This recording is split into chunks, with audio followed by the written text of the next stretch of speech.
Honorable Speaker, honorable members, and the people of South Africa, we rise this morning not as a party, but as a voice of the betrayed nation, deeply wounded by the rot that defines our practice and intelligence community. Lieutenant General Mkhwanazi revealed the unthinkable, that the minister placed on special leave has interfered directly with critical crime intelligence operations, that the investigations into politically motivated killings were deliberately dismantled, investigators sidelined, and dockets locked away to protect those with blood on their hands.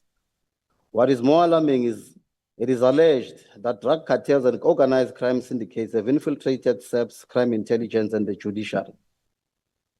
Most recently, the president misled the nation on a serious security high risk for the country. Once Parliament, SAP's, NPA, and the judiciary are compromised and in cahoots with criminals, we don't have a credible government. Now, these allegations are a red flag of a deep state. Disturbingly, the morally and ethically questionable president delivered a carefully worded national address in defense of the CR 17 bank statements and Phala Phala. We rise with fever and anger, grounded in the blood of soaked soil of our struggle to oppose this vote. It remains a crater of corruption, secrecy, and betrayal. Let it be said clearly that this is not a vote for safety, it is a vote for surveillance, a vote for suppression, a vote to shield the corrupt from the consequences of their treason. This vote has become a tool of domestic control, not of national security. State security should refer to safeguarding of the country's sovereignty, constitutional order, territorial integrity, and the safety of its citizens against internal and external threats. However, its true meaning beyond the official definition depends on how it is implemented, who controls it, and whether it serves the people or the elite or the criminal syndicates and organized crime. The Zondo Commission exposed how state security was abused to target progressive forces for refusing to conform to elite pressure and influence that discriminated against the majority in their land and failed to uphold the founding principles of the Freedom Charter. It became a tool used to settle political scores and character assassinate rather than upholding the constitutional obligations. Instead, the intelligence services were used for factional ANC battles, targeting journalists and activists, including whistleblowers, but also manipulating political outcomes. House Chairperson, Vote 8 is a disaster. It fails to address private security industry regulatory authority, which uncovered secret, uncredited military-style training camps near White River in Mpumalanga, where MDSS, where around 95 Libyan nationals undergoing training were arrested. They had entered South Africa claiming to be security guard trainees under student visa while having extensive training by unaccredited and foreign-trained instructors. These terrorists were admitted under misrepresented student visas, revealing cracks in visa check systems. Now, these are real dangers to state security and cannot be deliberately ignored. The SSA, once tasked with defending democracy, it is now an ANC political instrument. Over 1.5 billion remains unaccounted for from looted special operations. These are no prosecutions, there are no prosecutions, no reforms, and hence no consequence management. Parliament is forced to vote on a classified budget that even the Joint Steering Committee of Intelligence cannot meaningfully scrutinize. 11 billion in 2025-26 for early retirement, yet there are no structural overhaul and/or plans for workforce rejuvenation. This is not reform, but is a formula to recycle rot.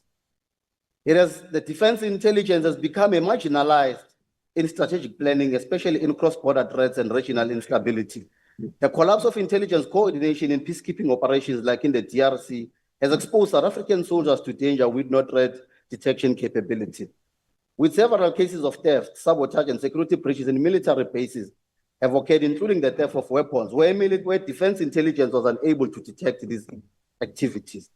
This budget is a betrayal of citizens, even those that sit in the DAG, and you cannot deny this. In your secret palace, and time of reflection, my words will resonate with you with these absolute truths.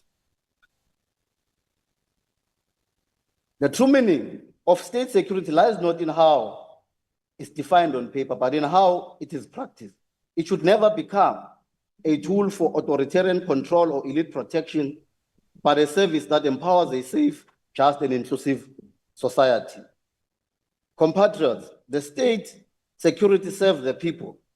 Until the budget serves the grassroots, not the elite, until this intelligence service are transformed, not recycled, we say no to vote aid, no to tyranny and fear, cloaked in the term of national security. The fires of our struggle continues to burn. We, the disciples of change and bearers of the spear, vehemently reject this vote and demand the immediate arrest of the president and his corrupt minister. I thank you. Thank you, Chair. There appears to be an infinite number of moving parts spinning out of control within the SAPS today. As the accusations swarm about us, preemptively claiming crimes committed by every single player, it would be unwise indeed to predetermine the outcome. I've had to rewrite this budget speech repeatedly, sometimes hourly. Let's start with the fact that it took a year for the Joint Standing Committee on Intelligence to be constituted. As we know from bitter experience, in a vacuum, there is no resistance to the inevitable South African free-for-all. Money was splurged, stolen, and misused. We should have been there to oversee crime intelligence. I'm sure you've all read the newspapers. The State Security Agency was outed for mass looting during the Zondo Commission. The Defense Intelligence, think of our SANDF members killed in the Congo. 2 months before the creation of the committee, I wrote to the Inspector General of Intelligence and asked about the purchases by crime intelligence of at least 2 questionable, very expensive properties in the suburbs of Pretoria and Durban. I checked, and they had failed to consult with the Minister of Public Works before making the purchases. I found myself asking what it could possibly be that they intended to do with a 22.7 million rand, 24-bedroom, 5-star hotel in Pretoria. While I may not speak of the final report of the IG as it was presented to the JSCI, the extent of the purchases has now been revealed in great detail in the media.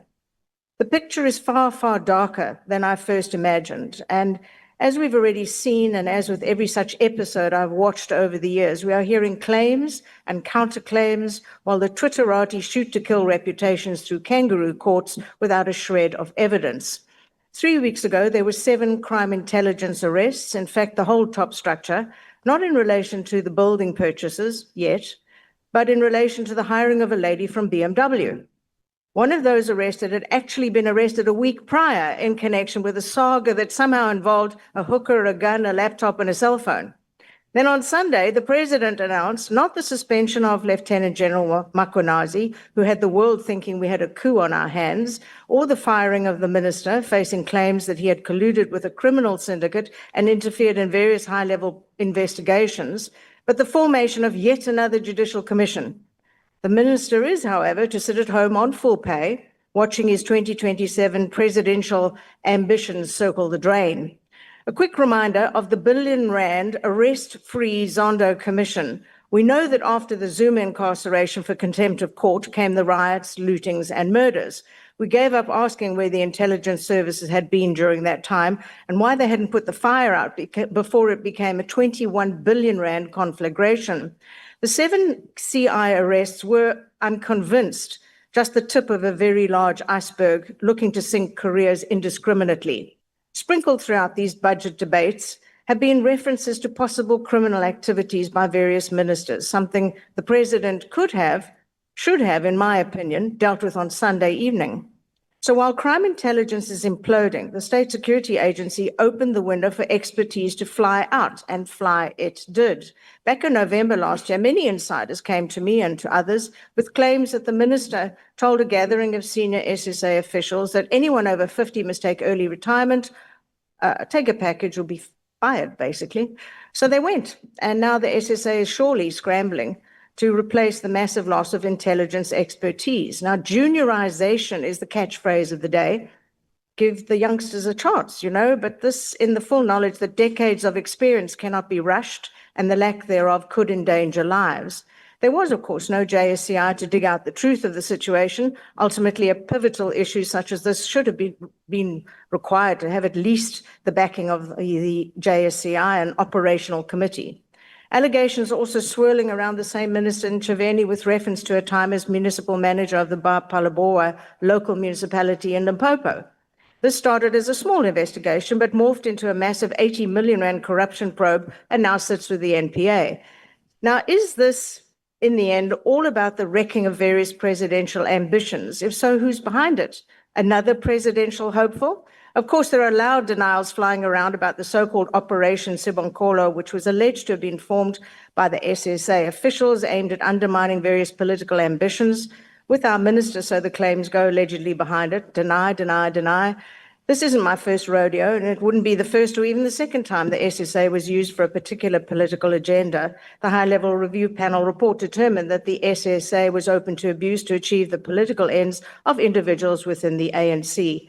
We all know that minister after minister after minister has been seen to weaponize the SSA for their own gains while feeding in scores of unqualified family members. Fair's fair. There is absolutely no evidence whatsoever that this current minister has ever followed that particular tradition. But the very integrity of our entire criminal justice system is on trial as we speak. So here we are. After all that bluster, a minister at home, another ministerial salary being paid, many fingers are crossed that this will all blow over and that we will have lost interest when in a year or more, we may or may not discover the truth. Thank you. Chairperson, as global and regional threats to peace and security continue to escalate, South Africa must act with urgency to strengthen its deterrence capabilities and ensure the operational readiness of the state to respond as and when the need arises. Look no further than Mozambique to see the consequences of an ISIS insurgency. Central to this readiness is an intelligence apparatus that is capable not only of detecting threats, but also providing early warning and enabling proactive, coordinated planning and responses across all levels of government. The minister's speech didn't inspire any confidence. In fact, it compounded our concerns. Sadly, it is common cause that South Africa's intelligence capacity has been systematically hollowed out. That is a refrain I've heard all morning here. Successive administrations have presided over the politicization, mismanagement, and fragmentation of our intelligence services. This has left us dangerously exposed at a time when the threat environment is becoming increasingly volatile and where threats are far more sophisticated and less conventional, particularly in current technological age. Now, I noted the people that the minister greeted sitting at the back from the National State Security Agency, and now I venture that we know who the people are who don't know what's going on in this country. And if you think it's harsh, think back to the 21st of July, 2021. Did anyone know what is going on? No. What should be apparent to all of us is that we are nowhere near the institutional capacity required to give meaningful effect to the intelligence mandate. From transnational trafficking syndicates and terrorism to espionage and the invasion of our porous borders, the state lacks the strategic coherence, technical capability, and professional leadership required to secure the Republic against both current and emerging threats. It is with this context that Action SA registers its deep concern. Minister, despite repeated commitments, neither the National Security Strategy nor the 2024-2025 National Intelligence Estimates have been released. These documents were promised in your 2024 budget speech and were expected in August and September of last year. You tell us today that they're mysteriously going to be released today. How do you expect us to believe that when you have not met your own commitments for more than a year? Why can't we even get the basics right on time? Well, I suppose the answer to that is that no ministers or deputy ministers have got any performance contracts. You just do as you please in this country. This delay undermines parliamentary and oversight transparency, particularly given that these documents were intended to respond to the exact concerns we are raising today. Minister, you are aware that under democratic norms, it's entirely acceptable to release redacted or summarized versions of such documents if declassification is not possible. Without these strategic frameworks in place, the country SSA continues to operate in the dark, and our ability to anticipate and respond to security threats remains dangerously compromised. South Africa cannot defend itself against internal threats of drugs, gang warfare, rural crime, farm murders, GBV, uprisings, rampant crime and corruption, all of those things exposed by General Mkhwanazi. But we have a Minister of Defense who says, don't worry, we can defend ourselves. That's the Minister of 30%. 30% in defense is failure, which makes this parlous state of state security a matter of grave concern. If you cannot support the security of South Africa and its citizens, how can you expect us to support this budget? Thank you.